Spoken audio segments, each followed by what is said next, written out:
Today's short, quick video is going to show you a short, quick way to trim half square triangles, also lovingly known as hsts. It is simply two triangles sewn together to form a square.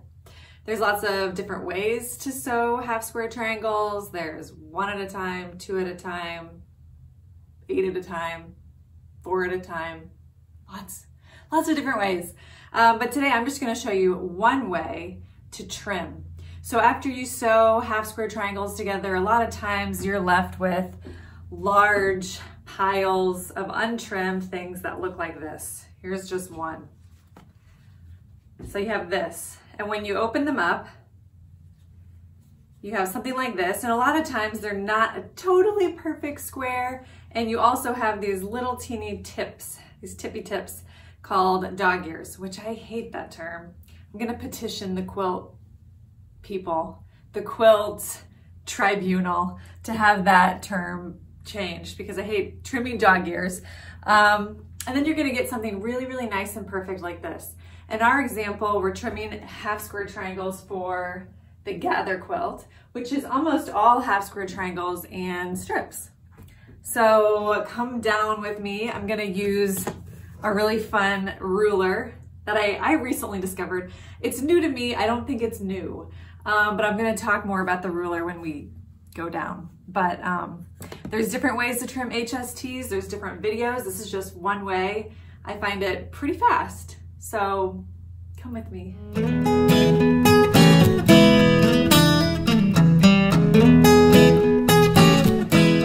Video, I'm going to be demonstrating how to trim half square triangles or hsts with a couple fun notions. I'm also going to show you alternatives. So if you don't have these notions, you can still use this technique. So the technique I'm talking about is trimming half square triangles before you press.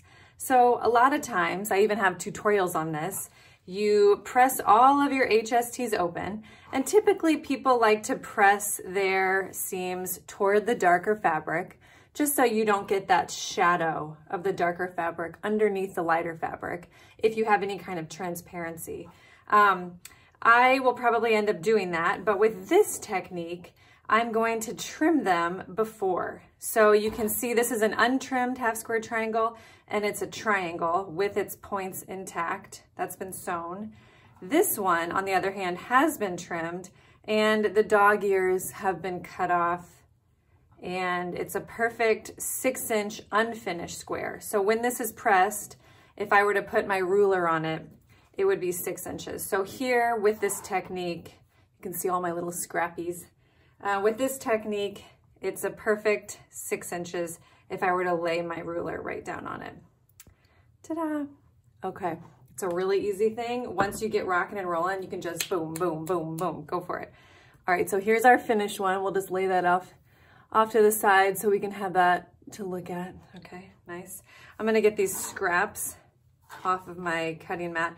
All right, my first notion that you see right here is a rotating cutting mat.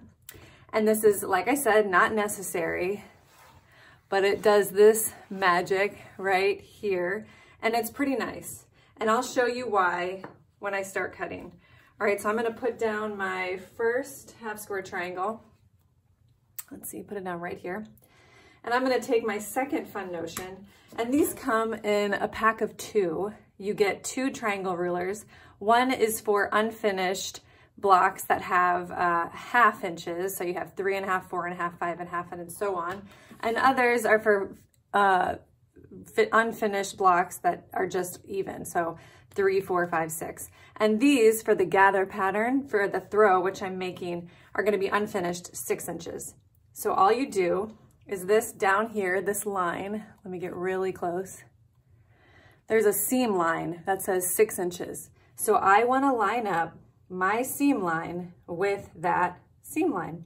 So I made the mistake when I was using this ruler at first, is I was always lining up the edge of the ruler with the edge of my hst. And my seam line would be off, and then I would press it open and the whole thing would be kind of off. So if you're using a scant 1/4 inch, like I usually do, this is gonna be hanging off the edge of your block very slightly, very, very slightly. So what's fun about this ruler is that it gets your dog ears. I'm just pressing with my left hand and I'm cutting with my right. It gets your dog ears so you don't have to trim those later. Okay, so now, so I can cut away from myself, I'm going to just rotate this, do one more trim and one trim right here. And now I have a perfectly square 6-inch trimmed, half square triangle that's ready to be pressed open, which again, you can press your seams open flat or you can press them to the dark side. Okay, so that's one technique. This ruler, which you're like, what's it called? It's called Clearly Perfect Slotted Trimmers. And I will post a link in the blog that this is writing up about and also in the YouTube video. So clearly perfect slotted trimmers. And you get a set of 2, just like this. Okay, so let's say you don't have the clearly perfect slotted trimmers. I'm sorry, I keep saying that wrong. You can still use a square ruler. And I'm gonna show you kind of a nice trick to making your square ruler really work easier for you, work better for you.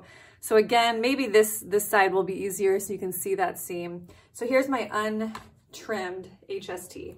And like I said before, I want it to be unfinished at 6 inches. So I take my regular square ruler and I see here is 6 inches, this line right here, and here is 6 inches. So you know what I'm gonna do? I'm gonna take a roll of masking tape. Did that keep recording? Okay. I'm gonna take a roll of masking tape. Whoops. And this is the tape I usually use for basting, so it's very thick. If you have something thinner, that would probably be even better. And I'm gonna give myself a guide. So I'm gonna go from the 6-inch, well, I didn't even get it long enough, the 6-inch all the way over to the other 6-inch. All right, so here we go. I need a little bit more. Line it up to the other, there you are, the other 6-inch. So here's my guide. All right, so along this guideline, I wanna line up my seam. And this way, you're not gonna trim off the dog ears, but I'm actually gonna trim off that tape. You are gonna trim your half square triangles really nicely. And then you can trim off your dog ears later. So I can iron this. And I know that it's gonna be a perfect 6-inch square because I measured it with my ruler before I cut it. And the reason you do this, and I have a technique also where you iron them open, you press them open like this, and then you trim. So then you lay down your ruler and and then you rotate, you move your ruler and you but you see how that's 2 cuts instead of 1? And so even though it might not be that much slower if you're trimming 1, if you're trimming 60, doing 1 cut instead of 2 will save you some time. And that's pretty nice to save some time. So here's 2 great techniques. Look for the links if you're interested in this rotating cutting mat, which is pretty fun. Also in the Clearly Perfect Slotted Trimmers. And, you know, I'm not going to link to masking tape because I think you know where to get it. And this square ruler, this is a 7.5-inch OmniGrip square ruler. I'll link to this too. But, you know, square rulers are really great to have. I've never regretted a ruler purchase. So, you know, if you'd rather just invest in a square ruler instead of these, understandable. So I'll link to all of this. All right, I hope that was helpful.